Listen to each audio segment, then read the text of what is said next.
సముద్ర గర్భంలో భారీ జాతీయ జెండాను ఆవిష్కరించి గిన్నిస్ రికార్డు సాధించారు. అండమాన్ నికోబార్ స్వరాజ్ దీవిలో రాధానగర్ బీచ్లో 60 మీటర్ల పొడవు 40 మీటర్ల వెడల్పు ఉన్న త్రివర్ణ పతాకాన్ని సముద్రపు నీటి అడుగున ఆవిష్కరించారు. నౌకాదళం, తీర రక్షక దళం, అటవీ, పోలీస్ సిబ్బంది కలిసి ఈ ఘనతను సాధించారు. దీన్ని నమోదు చేసిన గిన్నిస్ వరల్డ్ రికార్డు ప్రతినిధులు అండమాన్ నికోబార్ లెఫ్టినెంట్ గవర్నర్ డికే జోషికి ధృవపత్రాన్ని అందజేశారు.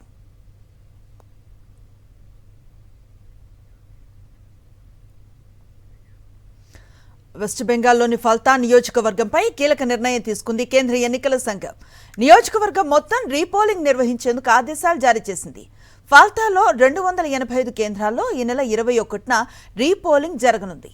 24న కౌంటింగ్ నిర్వహించి ఫలితాలు వెల్లడిస్తారు. రాష్ట్రంలో మిగతా 293 నియోజకవర్గాల్లో రేపు కౌంటింగ్ జరగనుంది. ఎన్నికల ఫలితాల తర్వాత తమకు భద్రతను కల్పించాలని డిమాండ్ చేస్తూ దక్షిణ 24 పరగనాల జిల్లాలో ఫల్తా నియోజకవర్గంలో నిన్న వందలాది మంది ప్రజలు ఆందోళనలకు దిగారు.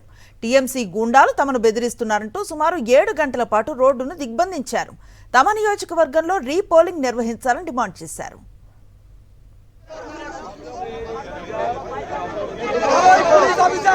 একটু আগে আমাদেরকে পুলিশ চক্র পড়ে আছে, আমাদেরকে মেরে গেছে।